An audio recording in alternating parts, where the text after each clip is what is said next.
everybody, in the shop with West Coast Johnny. Thanks for stopping by. In this episode, I'm going to show you guys how to fix the small holes that you may have in your Scamp or Bowler or Casita fiberglass body trailer. You might have a 1/4 inch hole or smaller. Maybe a previous owner drilled holes and ran some wiring. Anyways, you may see some holes you don't want and you're not sure the best way to fill them. You don't want to use Bondo because it's going to crack eventually. So let me show you how I do it. And I use fiberglass, and believe me, it's not as hard as you think. Not for stuff like that. So follow me, I'm going to show you how to do it. Let's go. Okay, so these are the holes that I'm going to fill. But before I do that, it's very important. This is an important step to do. I got this little round, it's like a little rotary grinder tool. It fits in my drill. What I'm going to do, I'm going to grind all around these edges of these holes so that there's no 45-degree angle right here.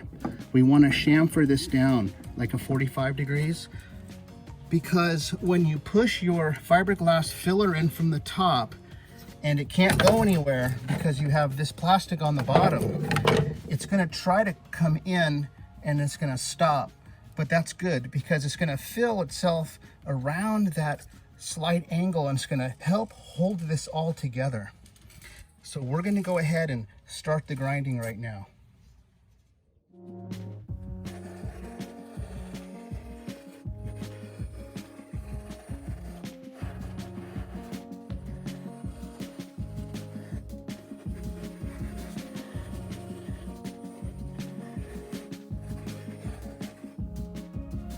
Okay, we got those radiused off pretty good on the inside. Let's go check the outside. Okay, so we were able to grind down some material all around the outside of the holes so that it has, the fiberglass kind of has like almost like a little wedge as it goes in to help hold it in place. And we did that on the inside too. So it's almost like this is going to get sandwiched in between the fiberglass. That's what's going to help give it strength as well.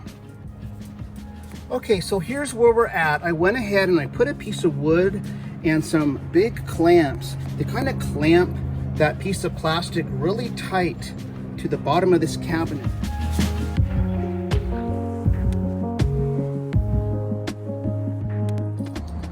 All right, so this is the stuff that I use.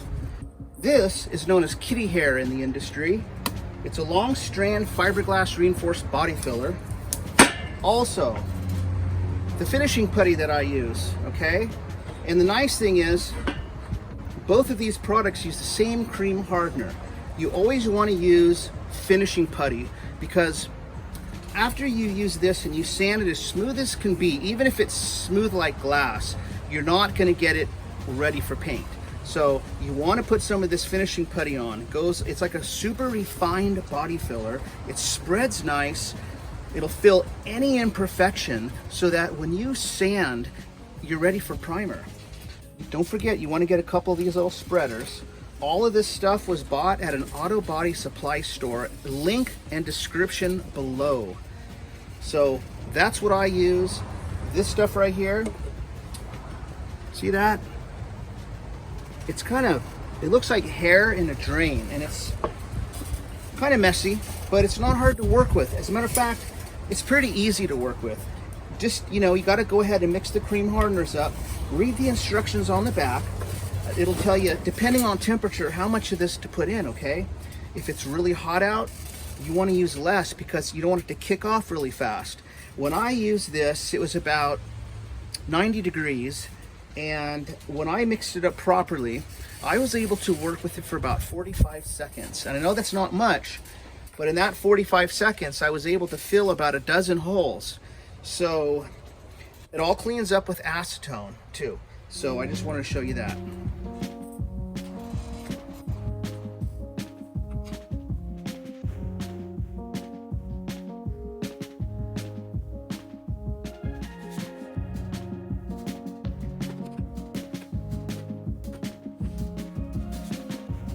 Now we're going to put in some of the cream hardener.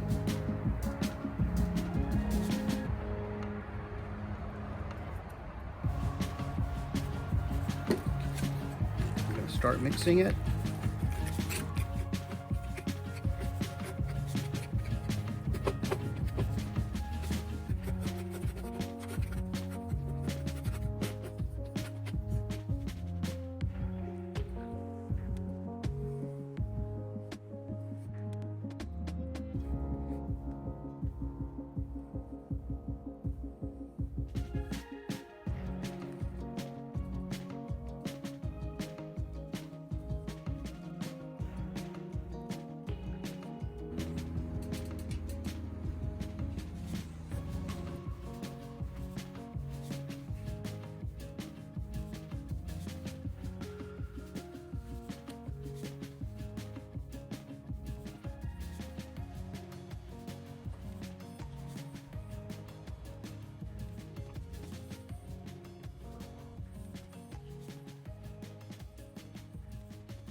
Okay, so there it is. All the holes have been filled. I'm gonna go ahead and set this cabinet inside the shop tonight, and tomorrow we're gonna take it out and start sanding. All right, so here it is the next morning, and it's very dry, so I'm gonna go ahead and remove these clamps.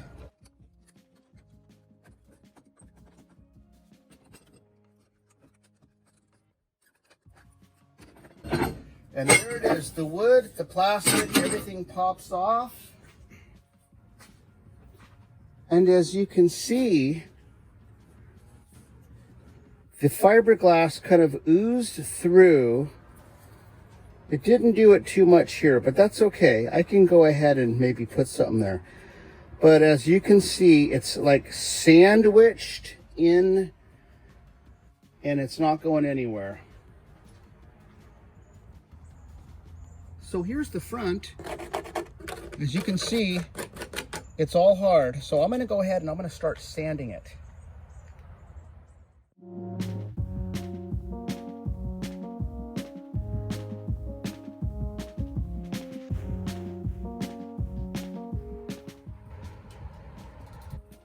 Okay, so I wanted to show you the sander that I'm using. The brand is Baxter, and I think it is made by Harbor Freight. I think Harbor Freight's top line product is called Baxter. Now, you could buy things really cheap there. This was $99. However, it's amazing. It's very light. I'm guessing maybe just a pound or two at the most.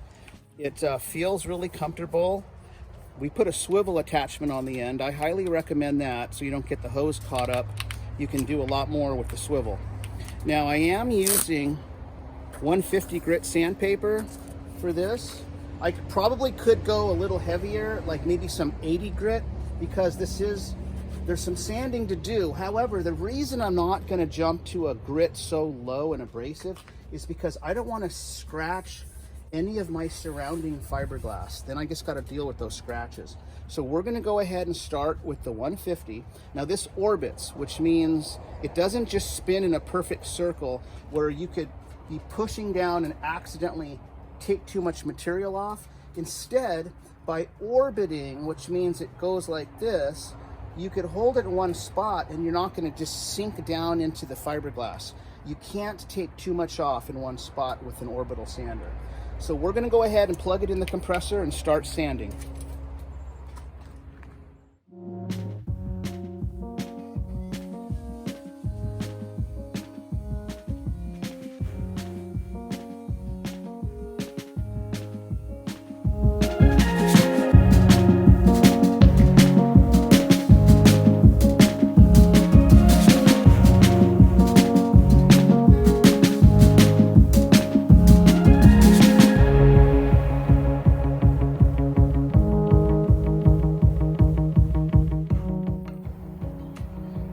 Okay, so I went ahead and I finished sanding. I went through 2 pieces of sandpaper. It's really smooth. You could barely feel any, right here you can kind of feel it's kind of a little bit wavy. Some of these are a little bit wavy too. all this is really smooth. So now I'm going to go ahead and apply some of the finishing putty that I was talking about yesterday. I'm going to put a nice coat on. So we're going to go ahead and do that. All right, we're going to go ahead and mix up some of our finishing putty. Here's what I wanted to show you. I got a piece of plastic at a hobby store, and I went ahead and cut a piece off, okay? Just a little 1/8 inch piece of plastic. That's what we're going to mix our finishing putty and our cream hardener up with.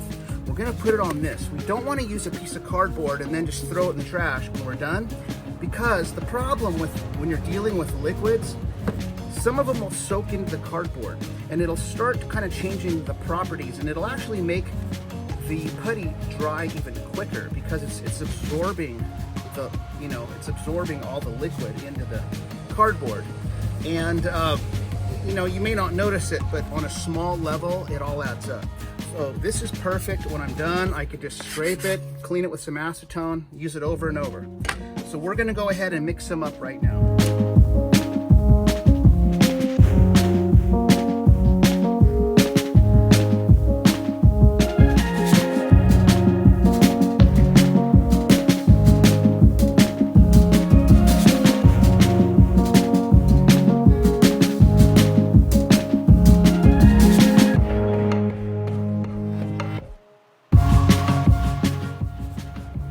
So we're going to start spreading it on.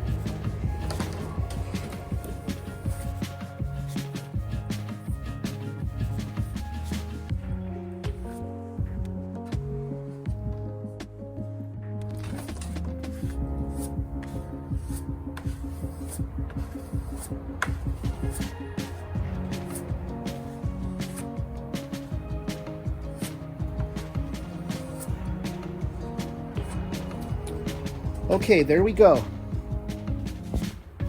We put some on. We're going to let it dry. I'm going to go move this cabinet out into the sun. Okay, now it's drying in the sun. It's already starting to slowly harden up. We're going to let this dry for about a good hour. All right, we're going to do a quick cleanup here.